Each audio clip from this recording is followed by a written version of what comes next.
Hello and welcome to the audio newsletter for the 27th of March 2024, presented by myself, Sarah, and Michelle. This newsletter was opened with an executive message from the chair, Paul Fellows. Paul talked about the steep cost of running a business, including costs you may not be aware of. For example, major capital outlays. Having recently invested in a new truck and trailer, Paul noticed a rise of 30 to 40% over just a few years. When factoring in recurrent costs like registration, the road user charge, insurance, and diesel, all of which has risen or reached a high point and has remained there for the last few years, it is important to keep a close eye on your overheads and plan in advance whenever you can. Passing through costs wherever possible is a must if your contracts allow it. Good communication and transparency need to be in play when you're dealing with customers who are also feeling the pinch. A customer will be less resistant and more likely to remain on your books if the reasons for a price rise are clearly explained.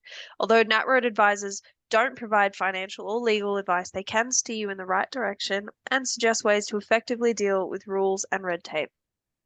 You don't have to look hard to find a policy timeline where industry is yet to see meaningful outcomes delivered on the ground. Heavy vehicle road reform is focusing on how heavy vehicle charges are determined and infrastructure spending is made. It has been in the too hard basket for 17 years.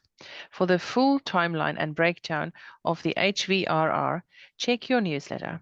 And if you are interested in NatRoad's advocacy work, check out the submissions page on our website. A link is available in your email newsletter. Our NatRoad advisors often field questions from members about having difficult conversations with employees.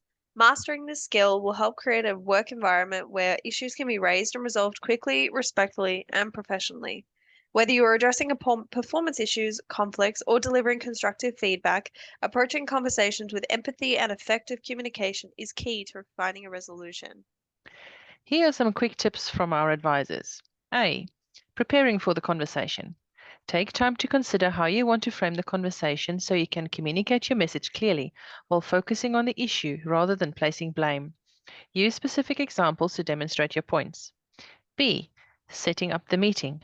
Choose an appropriate time and setting for the conversation. Give your employee notice that you want to have a conversation and what you want to talk about. They might want to invite a support person to attend the meeting.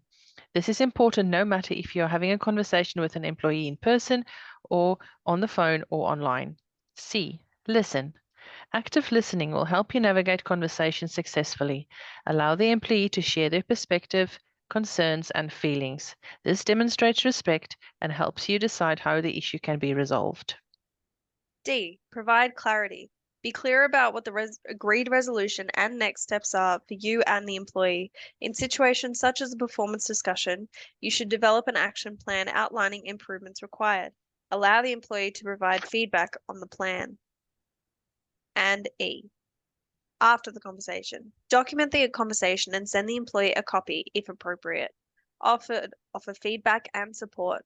Reinforce positive changes and address any remaining issues promptly. The Fair Work Ombudsman has developed a course for managers and a resource guide. You can access it at the link in your email newsletter. Ampol is looking to revamp and refresh highway service centres across Australia's unique landscape because they are an important part of keeping our country moving. They keep communities connected and are main thoroughfare for essential freight and serve as a gateway to new travel destinations. The Pheasant's Nest site took more than 4 years to complete from design, approval, and construction. Check out what they have achieved in the news and updates page of our website. If you are a transport operator that uses telematics in your vehicles, there are significant changes you need to be made aware of.